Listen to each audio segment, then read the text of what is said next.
We have a diverse audience here in the room, obviously, from innovators, people driven by a dream to innovate, to bring new products to the market. Yet the regulation is becoming very much more strict these days, and you better be informed on how to navigate regulation and mitigate risks to ensure that patients' privacy is being respected. To keep up with the evolving data privacy demands while staying secure and compliant, this is a topic of today. Data breaches costing the industry an average of $11 million per incident, $11 million per incident, 40 million people, patients, being impacted in 2023 only. Can you imagine the importance of this topic? So we've gathered an exquisite panel today to talk about this topic with various perspectives from the insurance side, pharma, tech, and service providers side as well. Let me first introduce them to you. Luka Lognone is Chief Executive Health and Board member of the Board of Management at Allianz Partners. She joins us from France.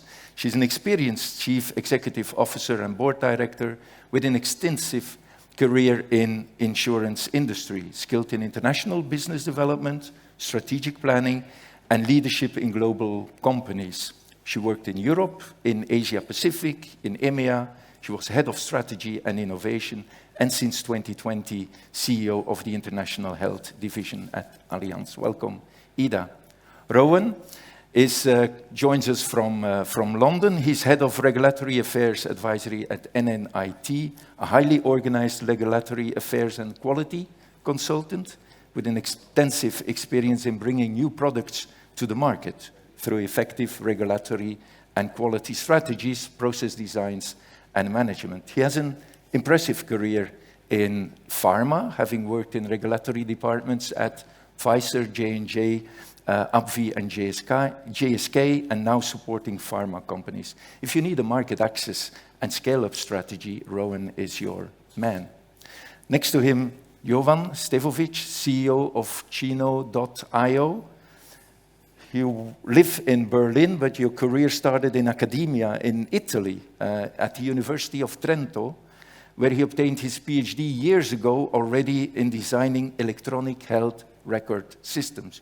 You were there one of the pioneers on that topic.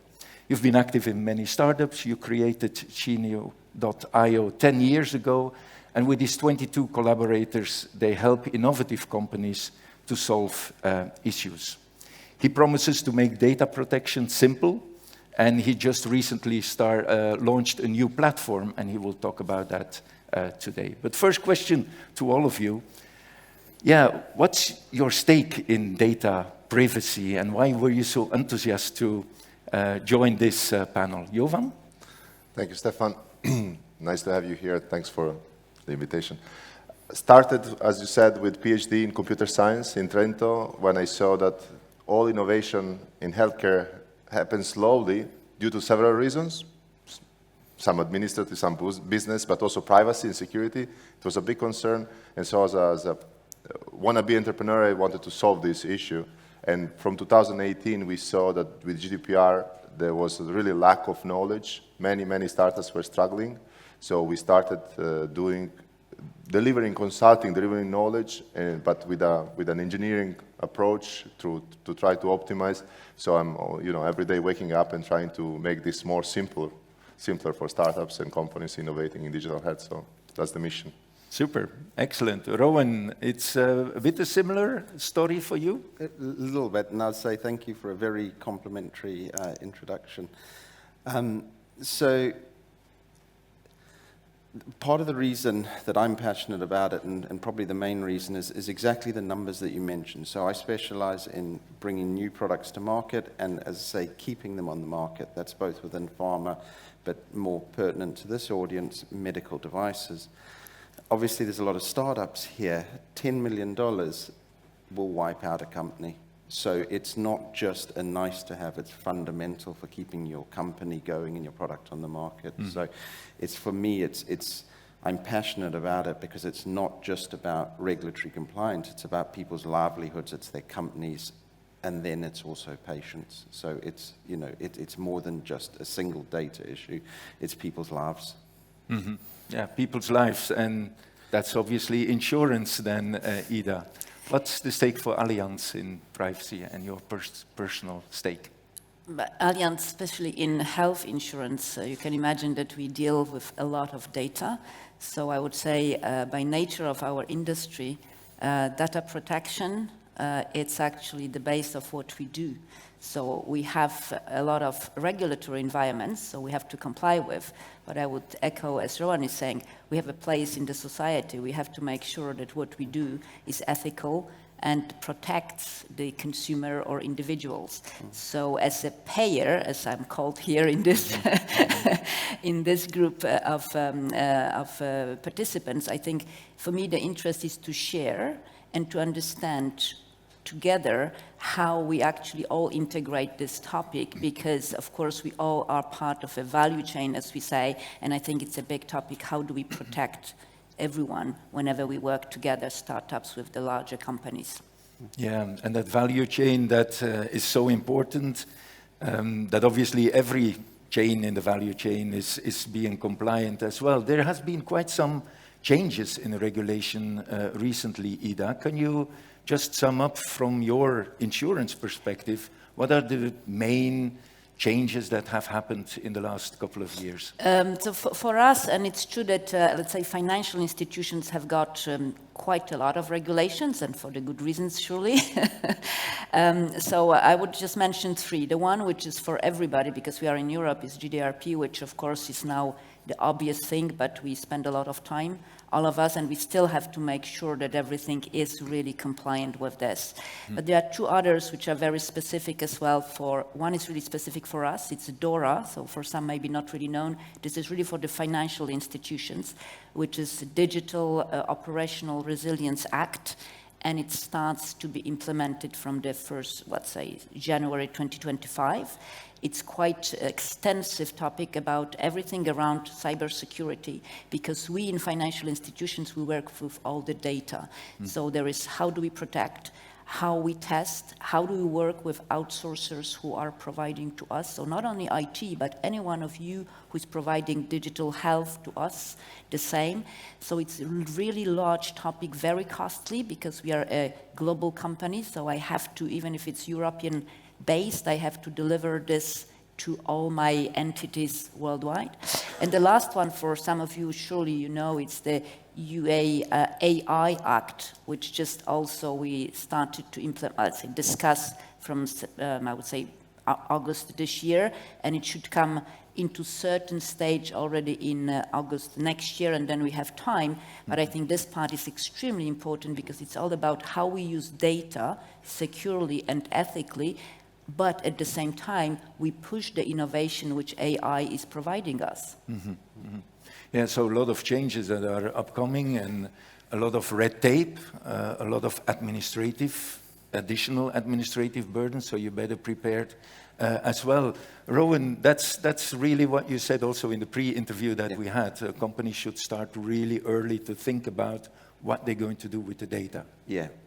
Absolutely, and I'll just add to what Ida was saying as well. And obviously, you know, in Europe, there's another nuance, which is that each country has its own data privacy laws. So don't forget that you might be GDPR compliant, but you may be in breach of local data privacy laws. So it's just something which feeds into my point of from my perspective when working with clients, we see obviously passionate, intelligent, motivated people who are just completely focused on their product, getting it to market, you know, getting the data collecting data, working with it.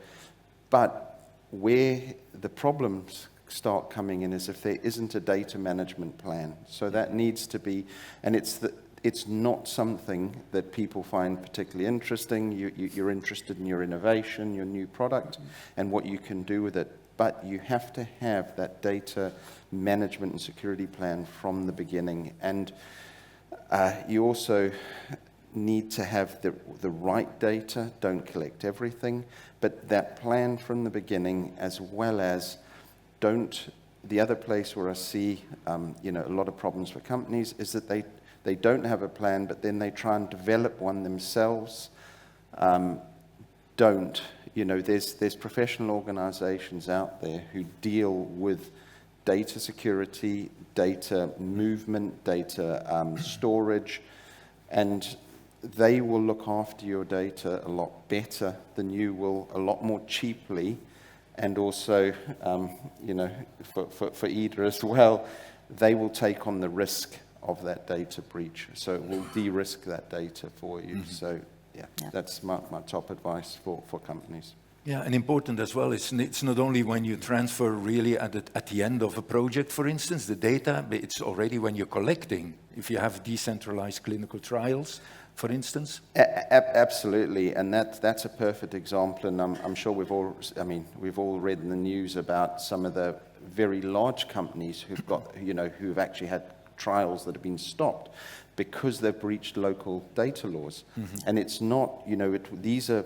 programs that have been approved by ethics committees and everything else, but for example, a trial that was running in France, the data was being processed by a data center in a second country, Poland, then moved back. That was actually in breach of local data policy laws, which then had that trial suspended, which obviously cost millions and millions. So, it's across the board, absolutely. In clinical trials is where we see it in the headlines a lot. But what we don't see as much is a lot of the smaller companies that get shut down or end up speaking to EDA. Yeah, sure. So, Jovan, how can people or how can companies, especially then the smaller ones, but also the larger ones, how can they avoid these kind of mistakes? What could they do? Well, it's when we work with a lot of startups, but also some larger companies, we always consider, okay, what type of product they are building and what type of market they are facing because of the national regulations and the specific requirements. It can be requirements for testing an app, to do a clinical study, or perhaps then later to go commercialization. So, for example, in B2C, there are very little obstacles, very small obstacles. And in fact, we assisted hundreds and hundreds of startups, and very rarely they were from the B2C space. Okay. B2B space brings challenges that are specific because you will be offering something, for example, some innovation through Allianz, and Allianz wants to make sure that you are not providing too much risk for them because you as a small startup, you perhaps have access to hundreds of thousands of patients or insurance people from Allianz, and they want to make sure that you are following the rules. But for example, we have also digital therapeutics frameworks in Europe.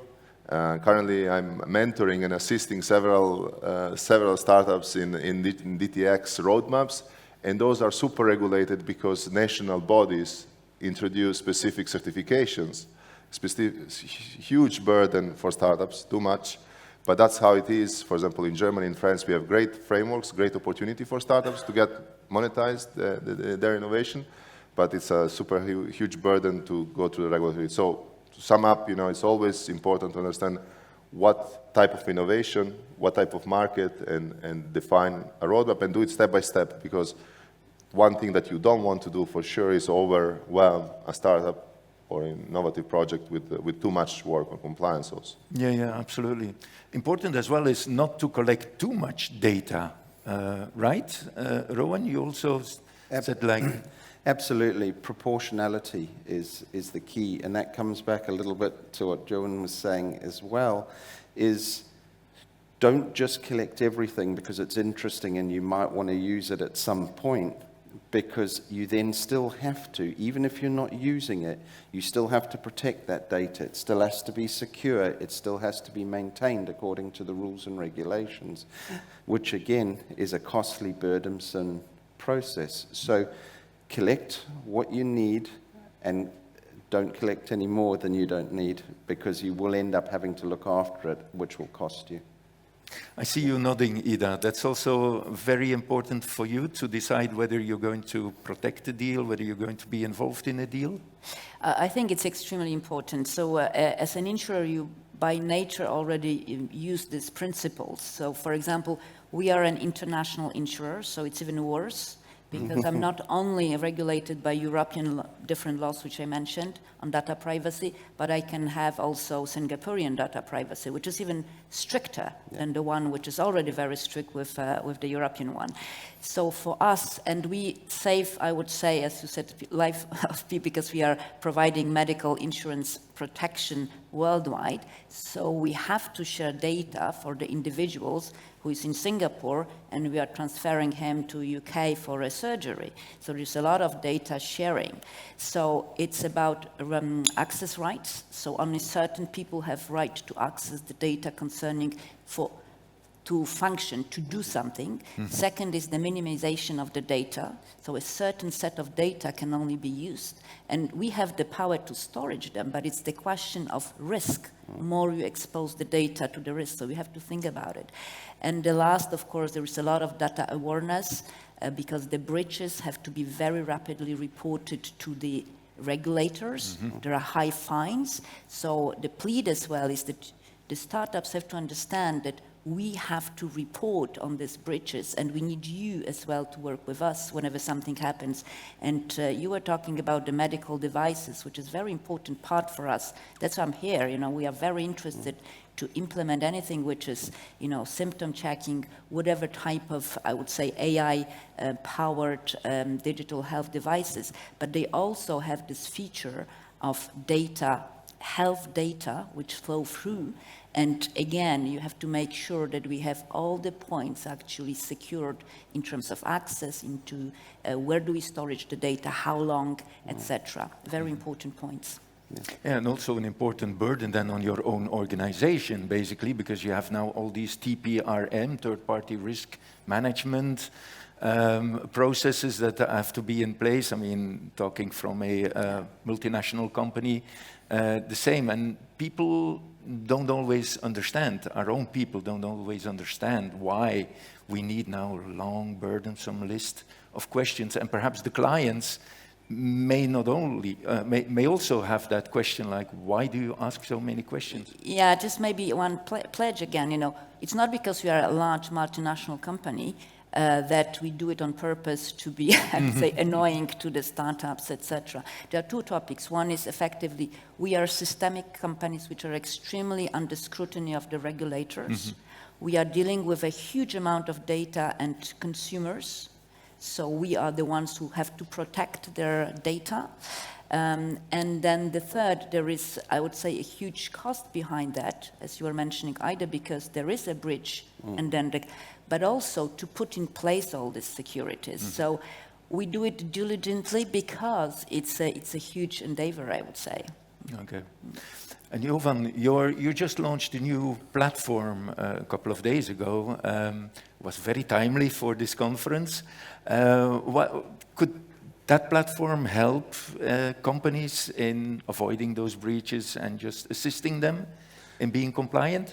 Yeah, as I said, the main work we do on daily basis with hundreds of startups is to help them to be ready for these audits and to engage with large companies, large hospitals, or any kind of larger institutions that has the real risks, because let's remember, startups, they don't have any risk. They just have the risk to do the business with large companies.